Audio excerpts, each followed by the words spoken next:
الحمد للہ رب العالمین والعاقبۃ للمتقین والصلاة والسلام علی صادق الوعد الامین اما بعد فاعوذ باللہ من الشیطان الرجیم بسم اللہ الرحمن الرحیم وَإِذَا طَلَّقْتُمُ النِّسَاءَ فَبَلَغْنَ أَجَلَهُنَّ فَأَمْسِكُوهُنَّ بِمَعْرُوفٍ أَوْ سَرِّحُوهُنَّ بِمَعْرُوفٍ وَلَا تُمْسِكُوهُنَّ ضِرَارًا لِتَعْتَدُوا وَمَنْ يَفْعَلْ ذَلِكَ فَقَدْ ظَلَمَ نَفْسَهُ وَلَا تَتَّخِذُوا آيَاتِ اللَّهِ هُزُوًا وَاذْكُرُوا نِعْمَةَ اللَّهِ عَلَيْكُمْ وَمَا أَنزَلَ عَلَيْكُمْ مِنَ الْكِتَابِ وَالْحِكْمَةِ يَعِظُكُمْ بِهِ وَاتَّقُوا اللَّهَ وَاعْلَمُوا أَنَّ اللَّهَ بِكُلِّ شَيْءٍ عَلِيمٌ صدق اللہ العظیم ان اللہ وملائکتہ یصلون علی النبی یا ایہا الذین آمنوا صلوا علیہ وسلموا تسلیما اللہم صلی علی سیدنا و مولانا محمد وعلی آل سیدنا و مولانا محمد وبارک وسلم وصلی علیہ۔ اللہ رب العزت کی توفیق اور کرم سے ہم قرآن مجید کی سورہ بقرہ کی ان آیات کا مطالعہ کر رہے ہیں جن کے اندر اللہ پاک نے احکام طلاق، عدت، خلا اور اس طرح کے مسائل کو بیان کیا ہے۔ آج ہمارا موضوع سورہ بقرہ کی آیت نمبر 231 ہے۔ اللہ کریم ارشاد فرماتا ہے وَإِذَا طَلَّقْتُمُ النِّسَاءَ، اور جب تم عورتوں کو طلاق دو، فَبَلَغْنَ أَجَلَهُنَّ، اور وہ اپنی عدت پوری ہونے کو آ پہنچیں، ان کی عدت پوری ہو جائے، فَأَمْسِكُوهُنَّ بِمَعْرُوفٍ، تو انہیں اچھے طریقے سے یا روک لو، رجوع کر لو، أَوْ سَرِّحُوهُنَّ بِمَعْرُوفٍ، یا پھر بہت اچھے طریقے سے ان کو چھوڑ دو، وَلَا تُمْسِكُوهُنَّ ضِرَارًا لِتَعْتَدُوا، یہ اللہ کریم بڑی سختی سے حکم ارشاد فرماتا ہے، اور انہیں محض تکلیف دینے کی غرض سے نہ روکے رکھو، زیادتی کے لیے ان کو روکے نہ رکھو۔ وَمَنْ يَفْعَلْ ذَلِكَ، جو یہ کام کرے گا، عورت کو طلاق دے کر پھر اسے دوبارہ اپنے پاس روک لے، اور روکنے کے بعد پھر بھی اس کو زوجیت کے ساتھ حقوق ادا نہ کرے اور اس کے ساتھ حسن سلوک سے پیش نہ آئے، وَمَنْ يَفْعَلْ ذَلِكَ، اور جو ایسے کرے گا، عورتوں کو روکے گا، روکے رکھے گا اور ظلم اور زیادتی کا راستہ اختیار کرے گا،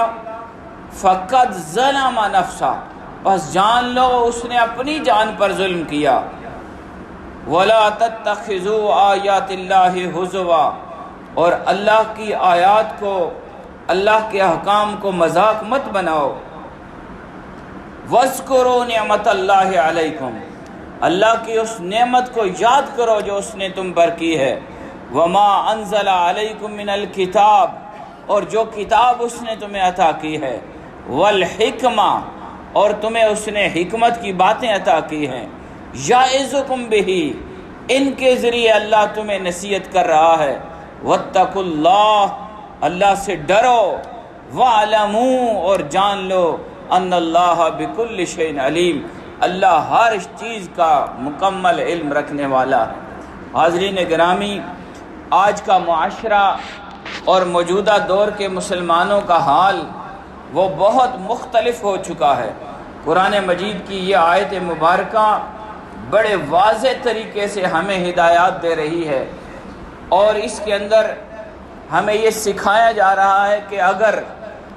تم اپنی عورتوں میں سے طلاق دے دو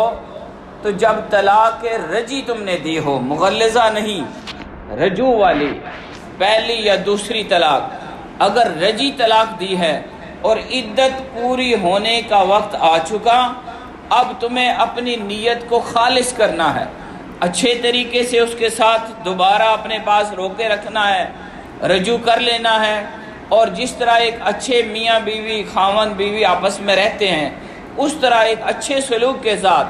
حسن سلوک کے ساتھ، تمام حقوق کی ادائیگی کے ساتھ اس کو اپنے ساتھ روک لو۔ اور اگر تم سمجھتے ہو کہ تمہارا اس کے ساتھ نبھا ممکن نہیں، اچھے طریقے سے زندگی گزارنا ممکن نہیں ہے، اور تم حقوق نہیں ادا کرو گے، تو پھر حکم فرمایا سرہوہن بمعروف، تو چھوڑنا بھی ہے اچھے طریقے سے، ظلم اور زیادتی کا طریقہ اختیار نہیں کرنا۔ یعنی عدت کے دوران بھی اگر عورت کو آپ نے طلاق دی، وہ عدت میں ہے، پھر بھی حسن سلوک کا حکم ہے، اور جب روکنا ہے تو بھی اچھے طریقے سے، نیت صحیح کر کے اور مکمل اللہ تعالیٰ کی تعلیمات کے مطابق۔ اور اگر چھوڑنا ہے تو یہ قرآن مجید کے الفاظ ہمارے لیے بہت بڑی ہدایت کا ذریعہ ہے کہ چھوڑنا بھی اچھے طریقے سے، رکھنا بھی اچھے طریقے سے۔ یہاں قرآن مجید نے بڑی سختی کے ساتھ، اللہ رب العزت نے بڑی وضاحت کے ساتھ اپنے ماننے والوں کو تعلیم دی کہ وہ اپنی عائلی زندگی، گھریلو زندگی،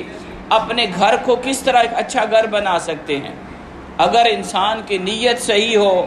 اور وہ اللہ کی تعلیمات پر عمل کرنے والا ہو تو اس کا گھر پرسکون گھر ہوگا، اور اگر نیت غلط ہے، سوچ غلط ہے، ارادہ غلط ہے، اور اللہ کے حکم اور اس کی تعلیمات کو پیچھے کر دیا ہے، اور اپنے غصے اور نفرت اور دشمنی کو آگے رکھتے ہوئے انسان اگر معاملات کو نبھائے گا تو کبھی اس کو سکون نہیں ملے گا، کبھی اس کا گھر آباد نہیں ہوگا۔ اور قرآن یہاں فرماتا ہے یہ ایسے ہی ہے جیسے انسان اپنی جان پر ظلم کرے۔ اگر کوئی انسان اپنی بیوی کے ساتھ زیادتی کرتا ہے اور اس کے حقوق ادا نہیں کرتا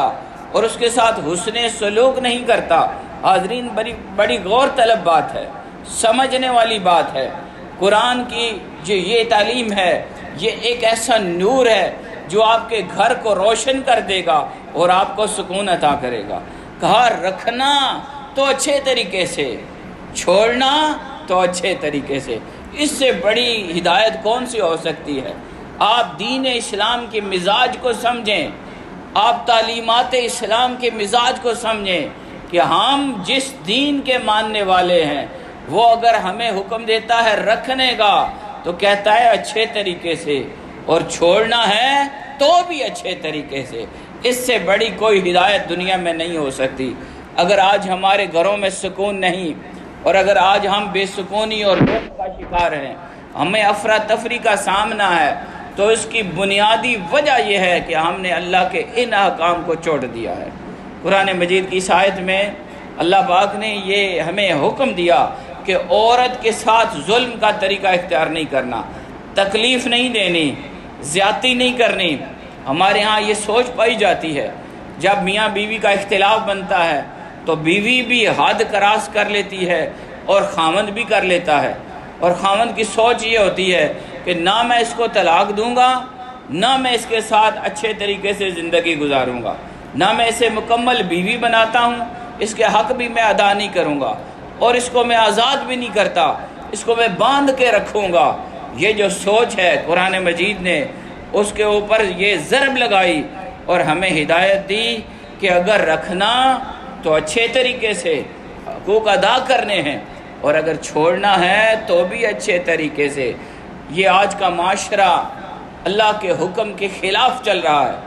آج ہمارے گھروں کے حالات آپ بہتر جانتے ہیں کہ ہم اللہ کے حکم کی کوئی اہمیت نہیں رکھتے، ہمارے دلوں میں تعلیمات اسلام کے ساتھ کوئی تعلق نہیں رہا۔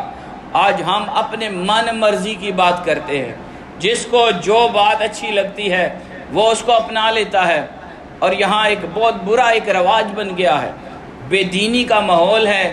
قرب قیامت ہے اور ظلم کا طریقہ ہے۔ دونوں طرف والے لوگ، بیوی والے یعنی سسرال والے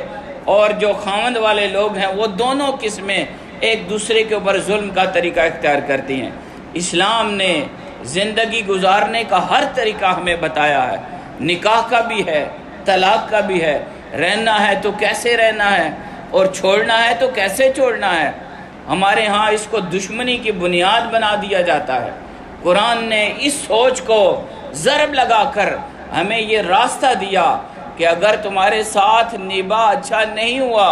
اور تمہارے ساتھ اس بیوی کے ایام جو گزر گئے، اب اگر تمہاری جدائی ہے تو اس کو دشمنی سے مت بدلنا بلکہ اچھے طریقے سے رخصت کرنا۔ قرآن پاک ہمیں زندگی کے ہر موڑ پر اپنی ہدایت کا نور عطا کرتا ہے۔ یہاں جو انداز ہے قرآن کا، اگر آپ غور کریں تو اس میں ایک سختی کا طریقہ ہے اور اس میں ایک ترہیب ہے، ڈرایا گیا ہے اور کہا گیا ہے وَلَا تُمْسِكُوهُنَّ ضِرَارًا لِتَعْتَدُوا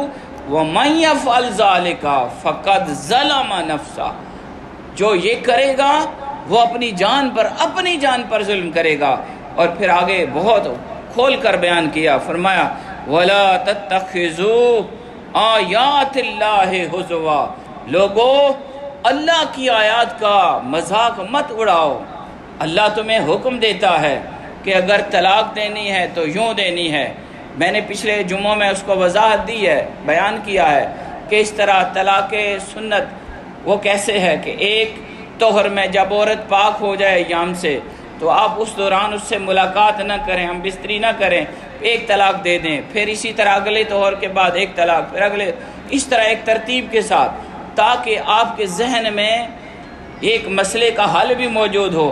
آپ کے پاس ایک آپشن موجود ہو کہ اگر آپ نے غصہ کیا، لڑائی ہوئی، جھگڑا ہوا اور آپ نے اس سے طلاق دے دی اور اسے ناراضگی کا اظہار کیا، تو اس طریقے سے ناراضگی کا اظہار کرو کہ کل جب دوبارہ تمہارا دماغ ٹھنڈا ہو اور معاملات سنوریں اور دونوں کو اپنی غلطیوں کا احساس ہو تو اس کو کم از کم یہ پتہ چل جائے کہ ہم نے اس زندگی کو کیسے گزارنا ہے۔ یعنی یہ بات ہمیں سمجھ آ جانی چاہیے۔ اب ہمارے ہاں رواج کیا بن گیا ہے، بھئی جیسے ہی غصہ آیا فوراً 3 طلاقیں اکٹھی دے دی اور کوئی سوچ بچار نہیں کرنی ذرا سی بات پر۔ ہمارا یہ طریقہ، اسلام ہمیں یہ تعلیم دیتا ہے کہ اگر زندگی گزارنی ہے تو یوں، اور اگر نہیں گزارنی تو اس طریقے سے سٹیپ بائی سٹیپ، وقفے کے ساتھ 1 2 3 مختلف طریقے بتائے، ایک ترتیب بتائی۔ آج ہمارے ہاں مسئلہ پیش آ جاتا ہے، روزانہ ہم دیکھتے ہیں کہ جناب 3 طلاقاں کٹھیاں چاہ دیتی ہیں، بس جی غصہ آیا، انج ہویا۔ اچھا آپ نے کیوں طلاق 3 اکٹھی دی ہے؟ جب اسلام تمہیں طریقہ بتاتا ہے کہ طلاق ہوتی اس صورت میں کہ اب انسان کا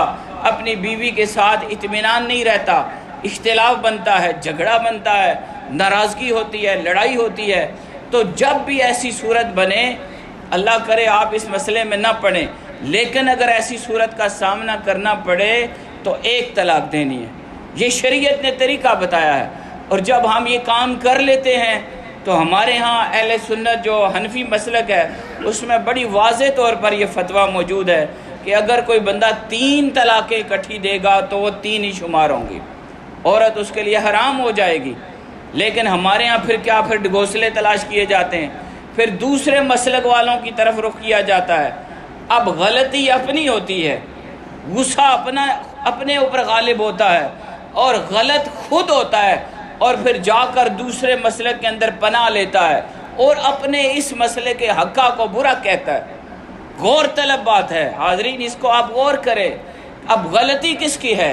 اسلام نے جو طریقہ بتایا طلاق دینے کا وہ تو یہ تھا کہ 1 طلاق پہلے دی جائے، پھر عدت کے دوران اگر سوچ ٹھنڈی ہو جائے، دماغ ٹھنڈا ہو، مسئلہ حل ہو جائے، دوبارہ رجوع کر لیا جائے،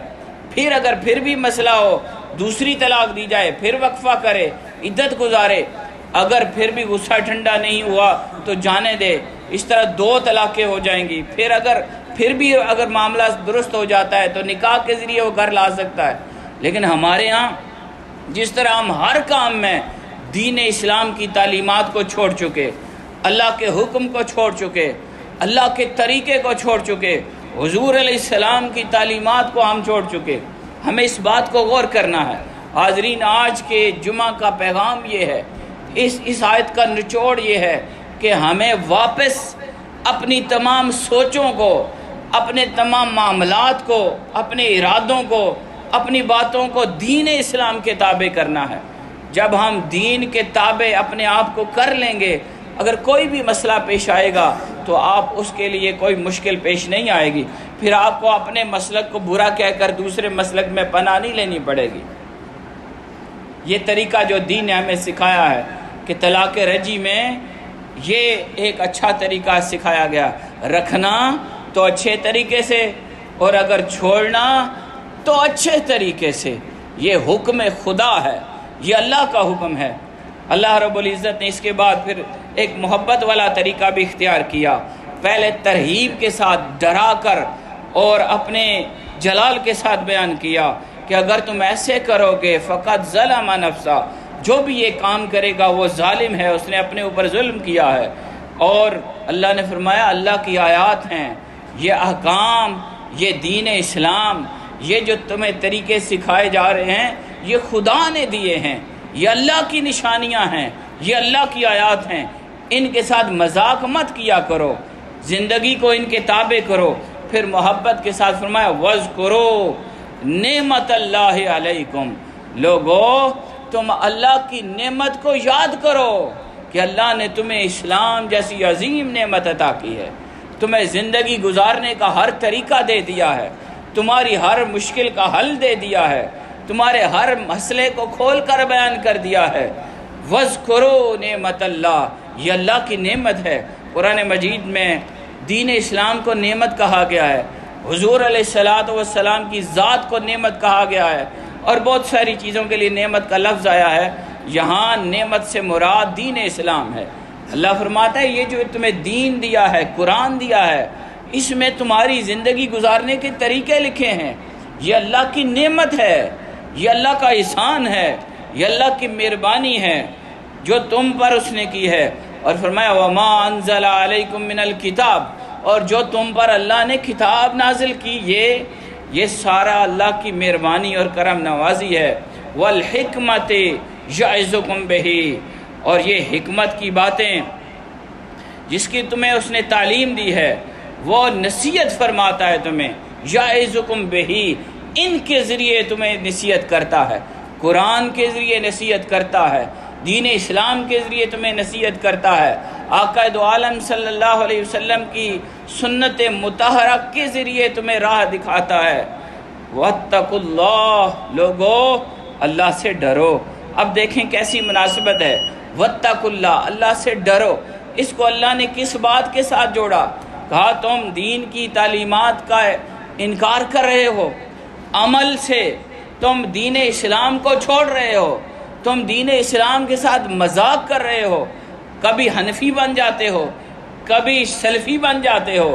مطلب کی بات ہو ادھر آ جاتے ہو، اگر یہاں نہ ہو تو ادھر چلے جاتے ہو۔ یہ دین کے ساتھ مذاق ہے، یہ اپنے مسلک کے حقہ کے ساتھ مذاق ہے، یہ قرآن کی تعلیمات کے ساتھ مذاق ہے، یہ اللہ کی آیات کے ساتھ مذاق ہے۔ فرمایا واتقوا اللہ، ڈرو، ڈرو اللہ سے،